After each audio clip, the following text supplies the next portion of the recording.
নমস্কার দর্শক বন্ধু। সেই 2010 সাল থেকে আমি ইন্ডিয়ান শেয়ার মার্কেটে একজন অ্যাক্টিভ ইনভেস্টর এবং যখন নিজের সেলফ ইন্সপেকশন করছি যে 2010 থেকে 15, 2015 থেকে 20, 20 থেকে তারপর মানে এই প্রত্যেক 5 বছরের ব্লকে আমি নোটিস করে দেখেছি যে প্রত্যেক 5 বছরে তার আগের 5 বছরের থেকে বেশি আর্ন এবং বেটার ইনভেস্টর হয়ে উঠতে পেরেছি। তো এই কেন বেটার ইনভেস্টর হয়ে উঠতে পেরেছি এবং কেন মানে বেটার আর্নিং হয়েছে তার যে প্রাইমারি মেজর রিজন, সেই রিজন নিয়েই আজকের এই ভিডিও। এবং এটা খালি আমার নয়, আমি যখন বড় বড় অন্যান্য ইনভেস্টরদের ফলো করেছি যাদের ধরুন এই শেয়ার মার্কেট থেকে কয়েক হাজার কোটি টাকার মানে ওয়েলথ ক্রিয়েট করতে পেরেছে, বিজয় কেডিয়া বলুন, রাকেশ ঝুনঝুনওয়ালা বলুন, রামদেব আগরওয়াল বলুন, আরো যারা যারা আছেন, তো প্রত্যেকের ওই একটা জিনিস কিন্তু কমন। তো কি সেই জিনিস যেইটা একটা ইনভেস্টরকে সেপারেট করবে যে সে কতটা বেশি ওয়েলথ এই শেয়ার মার্কেট থেকে ক্রিয়েট করতে পারবে কি পারবে না, সেই সিঙ্গেল জিনিসের আলোচনা নিয়েই আজকের এই ভিডিও। আমি প্রসেনজিৎ পাল। আমাদের কোম্পানি পল অ্যাসেট যেমন সেবি রেজিস্টার্ড রিটেল ইনভেস্টরদের অ্যাডভাইসারি সার্ভিস প্রোভাইড করে, তেমনই SEBI registered fund management service offer করি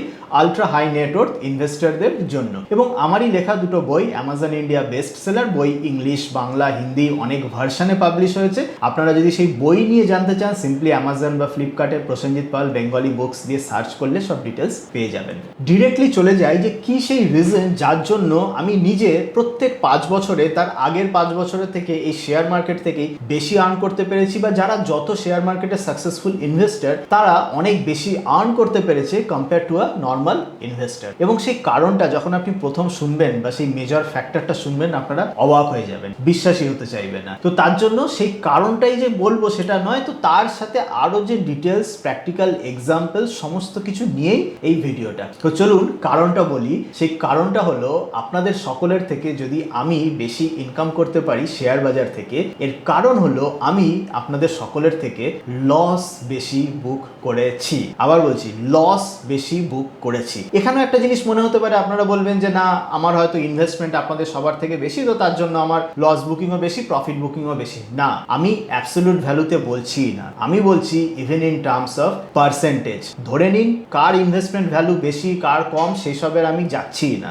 ধরে নিন পার্সেন্টেজ টার্মসে যদি আমি বলি, মানে আমি যদি আমার 10খানা ট্রেড থেকে 20%, 30% এই রকম লস বুক করি, আপনারা মানে যারা ধরুন অতটা ইনকাম করতে পারেনি তারা তার থেকে অনেক কম লস বুক করেছে। মজার ব্যাপার, আপনারা বারবার ভাববেন যে এটা কি করে হতে পারে যে মানুষটা বেশি পার্সেন্টেজ টার্মসে লস বুক করেছে বা করছে সে অনেক বেশি আর্ন করছে, আর যারা লস বুক করতে পারছে না তারা কম আর্ন করছে। এটা কি করে হতে পারে? বাট অ্যাকচুয়ালি এইটাই হচ্ছে। এবার আমি ডিটেলসে বলি কিভাবে হয়। দেখুন, খুব সিম্পল এক্সাম্পল। ধরুন আমি একটা 100 টাকার শেয়ার কিনলাম। এবার ওই 100 টাকার শেয়ারটা যখন ধরে নিন 80 টাকা হয়ে গেল, 80 টাকা থেকে 70 টাকা হয়ে গেল, তখন আমার কাছে দুটো অপশন। এক হচ্ছে ধরুন 70 টাকা হয়ে গেল, আমি 30% লস বুক করে নিলাম, বুক করে ওই 70 টাকা অন্য জায়গায় ইনভেস্ট করলাম। আর একটা অপশন যে না, আমি 70 টাকা হয়েছে, ঠিক আছে, আমি ওয়েট করি আবার 2 বছর, 1 বছর, 2 বছর, 3 বছর, এই 70 থেকে যখন বেড়ে 120 হলো তখন আমি ফাইনালি প্রফিটে বিক্রি করব।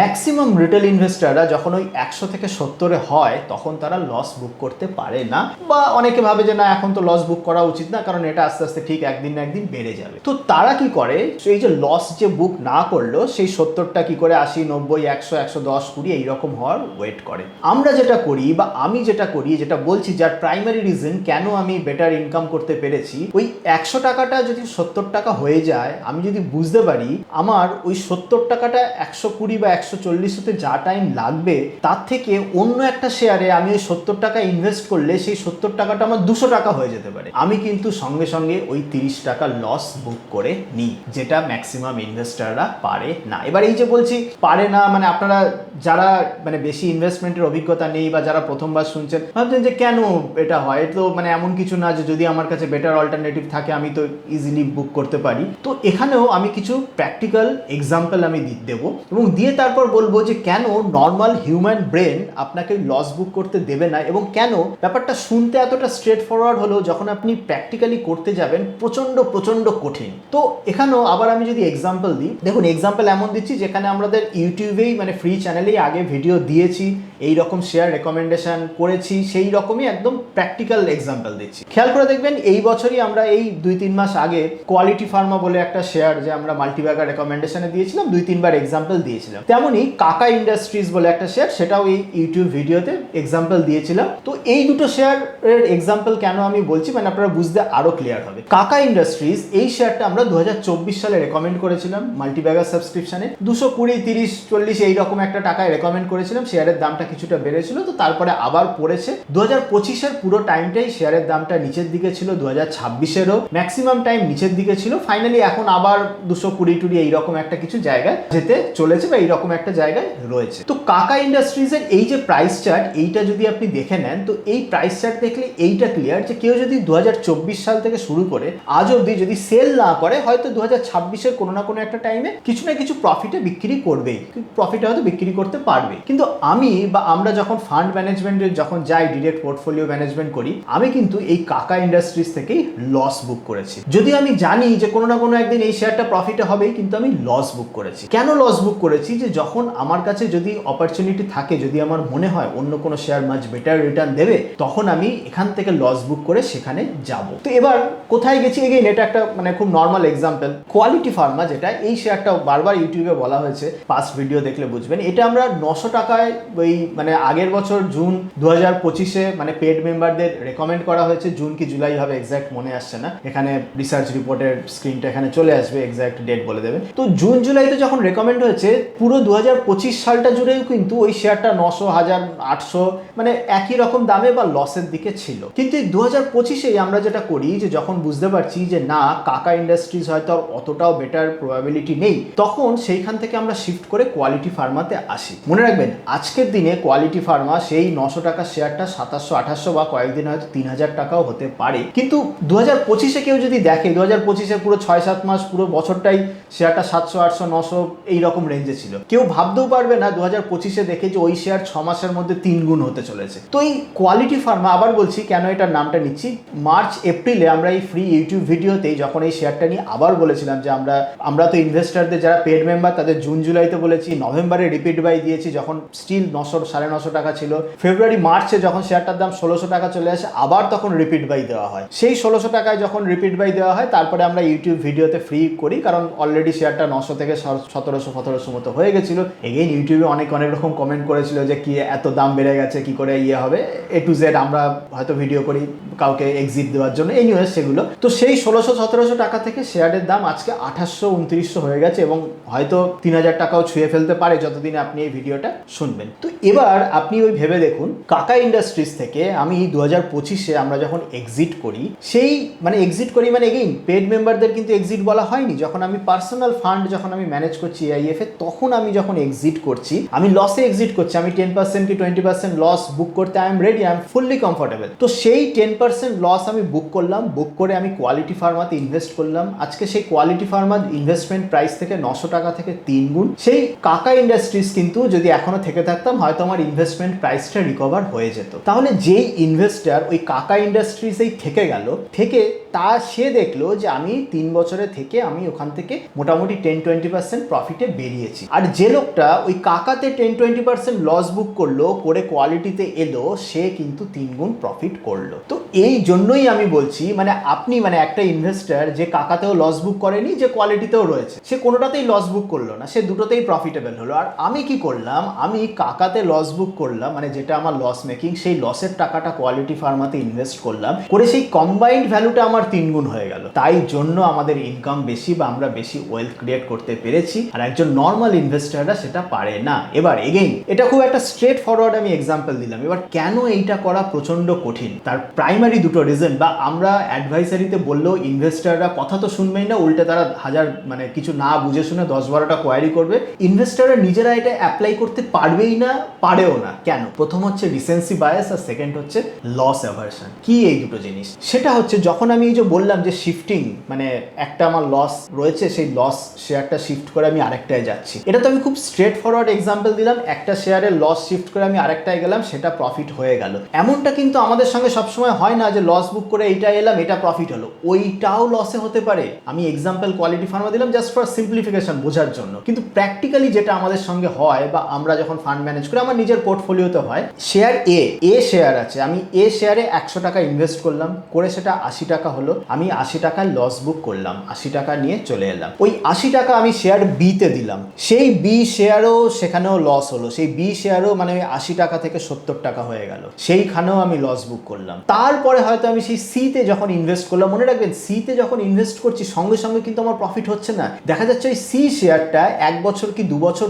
পরে গিয়ে প্রফিট হচ্ছে, বা এমন হতে পারে ওই সিতে যে ইনভেস্ট করলাম সেটাও লস হলো, তারপর যখন ডিতে গিয়ে ইনভেস্ট করছি সেইটা প্রফিট হলো। এর মানেটা বুঝতে পারছেন? মানেটা এতটা স্ট্রেট ফরওয়ার্ড না যে আমি লস বুক করলাম আরেকটা শেয়ারে গেলাম প্রফিট হয়ে গেল, মানেটা এইটা আমি লস বুক করে আরেকটা শেয়ারে আসলাম সেই শেয়ারেও লস হতে পারে, এবং এইখানেই একজন নর্মাল ইনভেস্টাররা পারবে না। ধরুন আপনি আমাদের সাবস্ক্রিপশন সার্ভিসে এলেন, সাবস্ক্রিপশন সার্ভিসে আমি বললাম এটার থেকে লস বুক করুন, করে আরেকটা স্টক ধরুন রেকমেন্ড করা হলো, তারপরে আমি বললাম সেইটার থেকেও লস বুক করুন, আপনারা কি করবেন জানেন? যারা সাবস্ক্রিপশন নিয়েছে তারা দুটো মনে মনে গালাগালি দিয়ে বেরিয়ে যাবে, আর কোনোদিন সাবস্ক্রাইবই করবে না, বড় বড় ইমেল লিখবে, সাবস্ক্রাইবই করবে না, মানে কোনো পারপাস যেটা যে জিনিসটার জন্য সেই জিনিসটা সে ফিলই করতে পারবে না। কেন ফিল করতে পারবে না? এখানেও একটা হিউম্যান সাইকোলজি কাজ করে, রিসেন্সি বায়াস কাজ করে। যখন কোনো মানুষ দেখে যে আমি এনার কথা শুনে একটা শেয়ারে ইনভেস্ট করলাম লস হলো, আরেকটা শেয়ারে ইনভেস্ট করলাম আবার লস হলো, আরেকটা শেয়ারে ইনভেস্ট করলাম আবার 3-4বার যখন লস হলো, তখন তাকে আমরা যতই যা বোঝাই সে কোনোদিন বিশ্বাসই করতে পারবে না যে 4 নম্বর কি 5 নম্বর টাইমে প্রফিট হবে। বা যখন এই লস বুক করা হচ্ছে তখনও সে বিশ্বাসই করতে পারবে না যে এই লস বুক করে আরেকটা শেয়ারে যদি যাওয়া হয় তাহলে সেটা প্রফিট হতে পারে। কেন? কারণ যখন লস বুক করা হয় তখন ওভারঅল মার্কেটই এতটা ডিপ্রেসড থাকে যে তখন বিশ্বাসই করা যায় না যে এতটা প্রফিট কিছু হতে পারে। মানে শেয়ার মার্কেট সবসময় দেখবেন দুটো এক্সট্রিম ইয়েতে কাজ করে, যখন পড়ে তখন এতটাই পড়ে চারিদিকে অন্ধকার মনে হয়, মানুষের বিনিয়োগ করতে ভয় লাগে, আর যখন বাড়ে এমনভাবে বাড়ে মানুষের এত লোভ বেড়ে যায় ভাবে যে আবার বিনিয়োগ করলে কালকেই ডবল হবে। তো এই কারণে যে যখন পড়ছে মানে যখন লস বুক করতে বলা হবে তখন ম্যাক্সিমাম ইনভেস্টারদের রাগ বা ম্যাক্সিমাম ইনভেস্টারদের ক্ষোভ আসে। তো যেই কারণে আমরা যখন সাবস্ক্রিপশন সার্ভিস প্রোভাইড করি বা অ্যাডভাইসারি সার্ভিস প্রোভাইড করি সেখানে আমাদের একটা ব্যালেন্সড ওয়েতে রাখতে হয়। ব্যালেন্সড ওয়েতে রাখতে হয় মানে আমরা কাকা ইন্ডাস্ট্রিজ থেকে কিন্তু এখনো লস বুক করতে বলিনি, কেন? আমরা জানি এই কাকা ইন্ডাস্ট্রিজ বা আমাদের ধরুন যে কোনো শেয়ারই আমরা যে সমস্ত শেয়ার রেকমেন্ড করি, ফ্র্যাঙ্কলি আমি যদি মানে বলি 10টা শেয়ারের মধ্যে 9টা শেয়ারই কোনো না কোনো একটা টাইমে কিন্তু প্রফিট আপনাকে দেবেই দেবে। কিন্তু প্রফিট দেবে বলেই আমরা নিজেরাও জানি প্রফিট দেবে বলেই যে সেটাকে আমি ধরে রাখবো এটা একদমই না। এটা ইনভেস্টমেন্ট প্রিন্সিপাল বলছে না। আপনাকে যদি ম্যাক্সিমাইজ করতে হয়, ওয়েলথ গেইন করতে হয়, ওই কয়েক কোটির পোর্টফোলিও বানাতে হয়, কয়েক কোটি থেকে কয়েকশো কোটিতে যেতে হয় বা কয়েক হাজার কোটিতে যেতে হয়, ওই লস বুক করাটা আপনাকে শিখতে হবে। এবং এই লস বুক করাটা শিখতে হবে বলাটা খুব ইজি। ম্যাক্সিমাম মানুষ আজকে এই ভিডিও ধরুন 10,000 লোক দেখবে, 10,000-এর জন্য 99.9% কিন্তু শিখতে পারবে না, কারণ হিউম্যান সাইকোলজি এখানে কাজ করে যাচ্ছে। এই কারণে যখন আমরা সাবস্ক্রিপশন সার্ভিস প্রোভাইড করি আমরা একটা ব্যালেন্সড ওয়েতে মেনটেন করি। কি ব্যালেন্স ওয়ে? সেটা হচ্ছে যেমন বললাম যে কাকা ইন্ডাস্ট্রিজ বলুন, অনেক শেয়ারই আমাদের রয়েছে যে ধরুন শেয়ারটার দাম পড়ে গেল, দাম পড়ে আমাদের মনে হলো যে 100 থেকে 80 টাকা পড়লো, এবার এই 80 থেকে 100 এই রেঞ্জে হয়তো শেয়ারটা 6-7 মাস কি 1 বছর কাটাতে পারে, তারপরে আবার শেয়ারটার দাম বাড়তে পারে। তখন কিন্তু আমরা লস বুক করতে বলি না, কারণ তখনও যদি আমরা বলে দিই যে এই 80 টাকায় লস বুক করুন, 6 মাস 7 মাস পরে ওই ইনভেস্টারটাই আবার কোয়ারি করে আপনি লস বুক করতে বলেছিলেন, দেখুন সেই শেয়ারটা 80 থেকে আবার 100 হয়ে গেছে। সেই এটা বুঝবে না যে আমরা যে লস বুক করতে বলেছিলাম সেই লসটা বুক করে ঠিকঠাক জায়গায় গেলে তার থেকেও বেশি রিটার্ন আসবে। এইটা কাউকে বোঝানো যায় না, কেউ বুঝবেও না। যদি তারা বুঝতো তো তাহলে কি বলবো, মানে এতদিনে অলরেডি অনেক বড় ইনভেস্টার হয়ে যেত। তো এইটা যেহেতু কাউকে বোঝানো যায় না, তো এই কারণে আমরা যে ব্যালেন্সটা মেনটেন করি সেটা হচ্ছে যে যদি দেখি শেয়ারটা কোনো না কোনো সময় রিকভার হবে বা 1 বছর 2 বছরের মধ্যে রিকভার হবে, তখন আমরা শেয়ারটা হোল্ডে রেখে দিই। যদি দেখি যে রিকভারি হতে অনেক টাইম লেগে যাবে, যে 2 বছরের বেশি 3 বছরের বেশি, তখনই আমরা লস বুক করার কথা বলি। বাট এগেইন প্রবলেম, একটা লস বুক করার কথা বললে 10টা মানুষের কোয়ারি আসে, যেই 10টা মানুষের রিপ্লাই দিতে আমাদের টাইম ওয়েস্ট হয়। আমরা বারবার বলি একটা মানুষ, আপনারা আমাদের সাবস্ক্রিপশন পে করছেন রিসার্চ পাওয়ার জন্য, আপনারা এটা পে করছেন না যে আপনার মধ্যে জাস্টিফিকেশন বড় বড় ইমেল রাইট আপের জন্য, এগুলোর জন্য করছেন না। আপনাদের ইমেলের উত্তর আমি দিই বা আমার রিসার্চ টিমে যেই দেখ, সেটা আমাদের কাছে হচ্ছে ওয়েস্টেজ অফ টাইম, এবং সেটার জন্য আপনারা পয়সা পে করছেন না। এবং যতই আপনারা ইমেলে কনভারসেশন করি, শেয়ারের দাম কিন্তু শেয়ারের দামের মতো চলে। মানে এমন নয় যে শেয়ারের দাম আমাদের কথা শুনে আমাদের বড় বড় ইমেল দেখেছে একটু বেড়ে গেল, এরকম তো কোনোদিন হবে না। শেয়ারের মতো চলবে, আমার অ্যাডভাইসের মতো চলবে। তো এই দুটো জিনিসকে আলাদা করতে হবে। যে অ্যাডভাইস বা যেটা আমরা দিচ্ছি আমাদের নিজেদেরকেও, মানে এই কারণেই রিটেল ইনভেস্টরদের হ্যান্ডেল করা ইজ ভেরি ভেরি টাফ, মানে খুবই টাফ। মানে এমন একটা এখানে বিজনেস, এখানে মানে 10টা শেয়ারের মধ্যে ধরুন 8টাতে প্রফিট হলো, 2টোতে লস হলো, লোকে ওই 2টো লসের কথাই মনে রাখে, কেউ 8টা প্রফিটের কথা মনে মনে রাখে না, এবং ম্যাক্সিমাম লোকে দেখি ওই দুটো নিয়েই বলে যে ওইখানেই লস হয়েছে ওইটা নিয়ে, কিন্তু অ্যাকচুয়ালি ইট ডাজন্ট ম্যাটার আমার 10টা রেকমেন্ডেশনে কটা প্রফিট কটা লস, মানে 8টা প্রফিট 2টো লস, এই স্ট্যাটিস্টিক্স নিয়েও কয়েকজন ইনভেস্টর যদি 30% রিটার্ন আর্ন করে, ওই সেম রেকমেন্ডেশন নিয়ে কয়েকজন ইনভেস্টর কিন্তু 50, 60, 70 বা 100ও করতে পারে, প্রোভাইডেড সেই শিফটিংটা ভালো বুঝছে, মানে লস বুক করা বা চলে আসে। এবং এই কারণে আমরা আমাদের যে ফান্ড ম্যানেজমেন্ট সার্ভিস বা যখন আমি আমার নিজের পোর্টফোলিও ম্যানেজ করি, তখন আমি বারবার এইটা আমি দেখেছি, লস বুক করা, ইনফ্যাক্ট এই লস বুক করতে শেখা one of the very difficult. কারণ আমি নিজেও যখন 2010 থেকে 15, 16, 17 সাল 6-7 বছর যখন নিজে বিনিয়োগ করতাম, আমি এটা এত ভালো করতে পারতাম না। লস বুক করতে খারাপ একটা লাগতো বা একটা মনে ডাউট হতো যে কি এটা হবেই, এটা কেউ আটকাতে পারবে না। কিন্তু আজকের দিনে দাঁড়িয়ে সেই সমস্ত ইমোশনকে আমি রিকভার করে ফেলেছি। আমার কাছে এখন লস বুক করলে মনে হয় না আমার পকেট থেকে টাকা চলে যাচ্ছে, মনে হয় এটা একটা নাম্বার, মানে 10 থেকে কমে 8 হচ্ছে, 8 থেকে 12 হচ্ছে, মানে এটা জাস্ট নিউমেরিক্যাল ব্যাপারটা হয়েছে। তো এইটা যতক্ষণ না আসবে ততক্ষণ আপনি ওই জিনিসটা, মানে লস বুক করা থেকে যে খারাপ লাগা, এই জিনিসটাকে আপনি অ্যাভয়েড করতে পারবেন না। ইনফ্যাক্ট এই কারণের জন্য সেবি বা রেগুলেটর বা আমরা নিজেরাও অনেকেই বলি যে রিটেল ইনভেস্টর বা ছোট ইনভেস্টরদের জন্য মিউচুয়াল ফান্ড সেরা দেন ডিরেক্ট ইকুইটি। কেন? খেয়াল করে দেখবেন আপনি, মিউচুয়াল ফান্ড কিন্তু কোনো মিউচুয়াল ফান্ড আপনাকে বছরে ডাবল রিটার্ন দেবে না, বছরে ডবল হয়ে যাচ্ছে, ট্রিপল হয়ে যাচ্ছে, এরকম কোনো মিউচুয়াল ফান্ড দেবে না, শেয়ার হয়। এবার মিউচুয়াল ফান্ড যে ডবল রিটার্ন হয় না, একইভাবে মিউচুয়াল ফান্ড কোনোদিন নেগেটিভে 30-40% নিচে বা 50% নিচে চলে আসে না। মিউচুয়াল ফান্ড ম্যানেজারদের কাজই হলো ওই বছরে 10, 12, 13, 14, মানে একটা 15, 20, মানে এইরকম একটা অ্যানুয়ালাইজ রিটার্ন দেওয়া, তার সাথে সাথে লস যাতে না হয়। কারণ মিউচুয়াল ফান্ড ম্যানেজাররাও জানে যে রিটেল ইনভেস্টরদের সব থেকে বড় প্যানিক পয়েন্ট হচ্ছে পোর্টফোলিও নিচের দিকে চলে আসলে। তো মিউচুয়াল ফান্ড ম্যানেজারদের টার্গেটই থাকে যেন পোর্টফোলিও বেশি নিচের দিকে না আসে, কারণ বেশি নিচের দিকে আসলেই ইনভেস্টরদের টেন্ডেন্সি সেখান থেকে বেরিয়ে যাওয়া, সেখান থেকে চলে যাওয়া। তো তাই মিউচুয়াল ফান্ড সেই রকম ভাবে কাজ করে। এবং আমরা বারবার বলি, যদি আপনাদের ইনভেস্টেবল সারপ্লাস 3 লাখের নিচে বা যদি আপনারা মাসে 10,000 টাকা ইনভেস্ট করছেন, মিউচুয়াল ফান্ড বেস্ট। আমাদের সাবস্ক্রিপশন তাদের জন্যই বেটার যে যাদের investable surplus more than 3 lakhs বা মাসে মাসে more than 25,000 and above invest করছেন। তাও এটা আমাদের হাই ভলিউম রেকমেন্ডেশনের জন্য বলছি। মাল্টিব্যাগার সাবস্ক্রিপশন, সেটা হচ্ছে আপনাদের ইনভেস্টেবল সারপ্লাস যদি 25 lakhs অ্যান্ড অ্যাবভ থাকে তাদের জন্যই বেস্ট। এবং আবার কেন 25 lakhs অ্যান্ড অ্যাবভ? প্রচুর ইনভেস্টার আছে 2 লাখ, 3 লাখ, 4 লাখ টাকাতেও বারবার এদের দিকে এই দিকে চলে আসে, মাল্টিব্যাগারের দিকে চলে আসে লোভে পড়ে। এবং এইখানেই যে কেন আপনার আনটিল অ্যান্ড আনলেস বেশি সারপ্লাস থাকলে তবেই আপনি বেশি বেনিফিট নিতে পারবেন, এরও একটা বেসিক কারণ আমি খেয়াল করে দেখেছি। যখন সারপ্লাস মানুষের বড় হয় তখন অনেকটা ওই লস অ্যাভারশন, মানে লস থেকে ভয় পাওয়াটা অনেকটা কেটে যায়। এমন না, আমি এটা বলছি না যে যাদেরই 2 কোটি আছে তারা লসকে ভয় পায় না, না, তারাও ভয় পায়, কিন্তু যার 1 কোটি টাকা আছে সে যদি 5 লাখ টাকা লস হয়ে যায় অতটা ইয়ে করবে না, কিন্তু যার 1 লাখ টাকা আছে সে 10,000 টাকা লস হলো তার অনেকটা বেশি গায়ে লাগে। তো এই কারণে যে ডিরেক্ট ইকুইটি এবং যখন আমরা বলছি মাল্টিব্যাগার সাবস্ক্রিপশন, তার মানে তার আপসাইড যেমন আছে, ইনফ্যাক্ট যে কোনো মানে শেয়ার থেকে আপনি যদি ভাবেন যে আমি 1 বছর 2 বছর কি 3 বছরের ডাবল রিটার্ন আর্ন করবো, তো ন্যাচারালি সেই শেয়ার বা সেই স্ট্র্যাটেজি নিচে 30, 40, 50% ডাউন হবেই। এই জিনিসটাকে আপনাকে বেসিক বুঝতে হবে। এবং নিচে যখন ডাউন হবে, মানে ধরুন আপনার 1 লাখ টাকাই আছে শেয়ারে ইনভেস্ট করার, আপনি 1 লাখ টাকা ইনভেস্ট করলেন, ওই 1 লাখ টাকাটা যেই 70,000 হয়ে গেল, আপনার আর সম্ভবই না আবার ওই 70,000টা এমন একটা জায়গায় ইনভেস্ট করা সেখানে আরো 20 লাখ 20% ডাউন হয়ে গেল, সেটা সম্ভব না। কিন্তু যার ধরুন 50 লাখ আছে, সে কি করলো, সে 5 লাখ একটাতে ইনভেস্ট করলো, 5 লাখ আরেকটাতে ইনভেস্ট করলে, এরকম করে একটা ডাউন হলো একটা এলো, খুব একটা যায় আসে না। তো এই একটা কারণ যে কেন ছোট ইনভেস্টরদের মিউচুয়াল ফান্ড প্রেফার্ড, কেন ছোট ইনভেস্টরদের ডিরেক্ট ইকুইটিতে আসতে নেই, এবং কেন আপনাকে যদি বড় ইনভেস্টর হতে হয় এই শেয়ার মার্কেট থেকে কয়েক কোটি বা মোর দ্যান দ্যাট ইনকাম করতে হয়, আপনাকে লস বুকিংটা সবার আগে শিখতে হবে।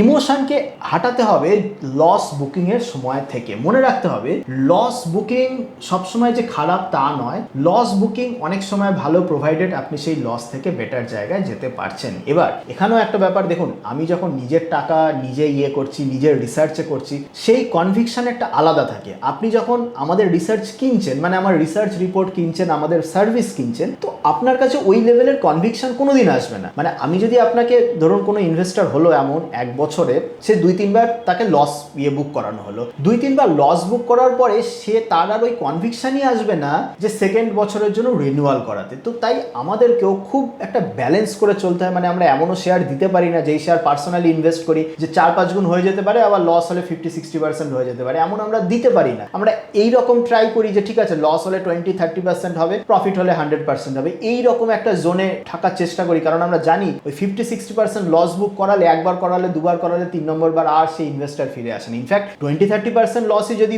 বছরে 3-4 বার আমরা বলি লস বুক করতে বলি, তাও সেই ইনভেস্টার আর আসবে না। কিন্তু আমি নিজে, আমার কাছে এই ব্যাপারটা হ্যান্ডেল করা খুব ইজি। এরকম হয়েওছে বারবার লস বুক করা সত্ত্বেও আমি হয়তো দেখা যাচ্ছে মার্কেট পড়েছে আরো বেশি, সেই লসটা করে বেশি ইনভেস্ট করে আলটিমেটলি একটা টাইমে গিয়ে প্রফিট বের করে সেখান থেকে অনেকটা হিউজ ওয়েলথ ক্রিয়েশন হয়েছে। এবং কেন এই ব্যাপারটা বারবার কঠিন, সবসময় মনে রাখবেন ওই লস বুকিং আর প্রফিট ভিজুয়ালাইজেশন কোনোদিন এক টাইমে হবে না। মানে যখন আপনি ওই 20-30% লস বুক করছেন আপনার পোর্টফোলিওতে, দেখবেন আপনার পোর্টফোলিওর অন্যান্য সমস্ত শেয়ারও লসেই আছে। যখন আপনি ওই যদি আপনি এইটা দেখতেন যে চলুন আমি 30% লস বুক করছি, কেন না আমার অন্যান্যগুলো প্রফিটে আছে ওভারঅল, তখন আপনার অতটা কষ্ট হতো না। কিন্তু ওই রকম হয় না, কারণ যখন বাইং অপরচুনিটি আসে, যখন পোর্টফোলিও রিব্যালেন্সের টাইম আসে, তখন নর্মালি মার্কেট নিচের দিকে থাকে। আবার উল্টোটা যখন প্রফিট বুকিং এর টাইম, বা যখন আমি ওই যে বললাম যে আমার প্রফিট সেই সময় কিন্তু ম্যাক্সিমাম শেয়ারই প্রফিটে থাকে এবং সেই সময় বোঝা যায় যে আমার কতটা প্রফিট ম্যাক্সিমাইজেশন হলো। মানে শেয়ার মার্কেটে সবসময় আমরা বলি কোনোদিন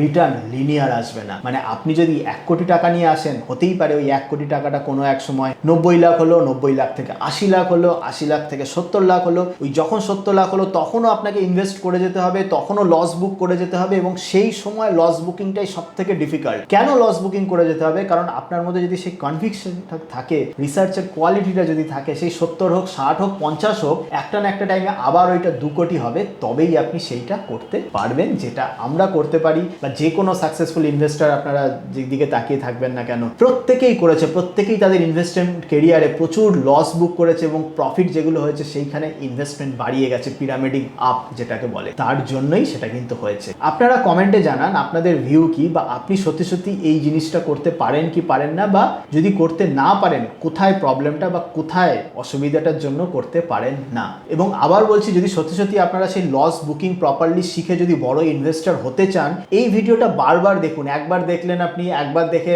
আপনি ইমপ্লিমেন্ট করতে পারবেন না, একবার দেখলেন, শুনলেন, বুঝলেন, আপনাকে ভেতর থেকে রিয়েলাইজ করতে হবে। এই জন্য ভিডিওটা একটু বড় করি, লেন্দি করি, যাতে করে আপনি মানে বারবার রিয়েলাইজ করেন। হ্যাঁ, যদি আপনি এই ভিডিও ধরুন প্রত্যেক মাসে মাসে একবার দেখলেন, দেখে নিজে যদি রিয়েলাইজ করতে শেখে, নিজে যদি ভেতর থেকে কনভিকশন লেভেল বাড়াতে পারেন, নিজের নলেজ অনেক বাড়াতে পারেন, বারবার এই জিনিসটা করে করে করে করে তারপরে গিয়ে আপনি ওইটা শিখতে পারবেন। আদারওয়াইজ আমি এটাও বলছি, একবার ভিডিও শুনে আপনি কিন্তু ইমপ্লিমেন্ট কোনোদিন করতে পারবেন না। যেমন যেটা বললাম যে ইজিলি লস বুক করা বা কনফিডেন্টলি লস বুক করা, এটা আপনি করতে পারবেন না। বারবার আপনার মনে ওই জিনিসটাই আসবে যে আমি 80 টাকাতে লস বুক করলাম, আরে এই শেয়ারটা তো 6 মাস পরে বেড়ে গেল, আমার লস বুক করার ডিসিশনটা ভুল, এটা বাজে অ্যাডভাইসার, কি ভুলভাল অ্যাডভাইস দেয়, বা আমি কেন লস বুক করব, আমি এই শেয়ারটা তো 1 বছর ধরে থাকলে আমার এটা কস্ট প্রাইসে চলে আসবে, আমি তখন এর থেকে বেরোবো। এই জিনিসগুলো কিন্তু হতে বাধ্য, এটা নর্মাল হিউম্যান সাইকোলজি। তো এই কারণে যদি সত্যি আপনারা চান, তাহলে এই ভিডিও 2 মাস 3 মাসে ইন্টারভ্যালে দেখুন, নিজে ফিল করার চেষ্টা করুন, কনভিকশন আনার চেষ্টা করুন। বড় ইনভেস্টার হতে গেলে কিন্তু এইটা করতে হবে। আমি জানি, আবার বলছি, যদি এই ভিডিও 10,000 লোক দেখে, 10,000-এর মধ্যে হয়তো 1 জন কি 2 জন কি 4 জন কি 5 জন হতে পারবে, কিন্তু কে বলতে পারে ওই 4 জন 5 জনের মধ্যে আপনিও একজন হতে পারেন। তো তাই এমনটা ভাববেন না যে ম্যাক্সিমাম করতে পারে না বলে আপনি পারবেন না, না, আপনিও পারতে পারেন, আপনিও সেই 0.1%-এর দলে যেতে পারেন, যদি আপনার প্রপার ইচ্ছা বা প্রপার চ্যানেলাইজ বা প্রপার যদি আপনার ইন্টেনশন বা প্রপার যদি পরিশ্রম করার যদি সদিচ্ছাটা থাকে। তো চলুন তাহলে আজকের মতো এই পর্যন্তই। যেমন বললাম, কমেন্ট সেকশনে জানাতে পারেন আপনাদের ভিউ, আর যদি আমাদের চ্যানেলের এইরকম ভিডিও ইন ফিউচার পেতে চান, খালি সাবস্ক্রাইব করলে হবে না, সাবস্ক্রাইব করার সাথে সাথে নোটিফিকেশন আইকনটা প্রেস করুন, তাহলেই আমার আপকামিং ভিডিও আপনাদের টাইম লাইনে আসবে। আর যেমন আগেও বলেছি যে যদি ভিডিও থেকে কিছু শিখতে পারেন, তো তাহলে ভিডিওটা লাইক করে বন্ধুদের মধ্যে শেয়ার করুন। লাইক, শেয়ার, কমেন্ট এগুলো আপনাদের কাছে ফ্রি হলেও এগুলোর ওপর ডিপেন্ড করে আমি কি ইন্টারভ্যালে আপনাদেরকে ভিডিও দেবো। তা চলুন তাহলে আজকের মতো এই পর্যন্তই, দেখা হবে অন্য কোনো দিন অন্য কোনো টপিক নিয়ে। ততদিন ভালো থাকবেন, হ্যাপি ইনভেস্টিং।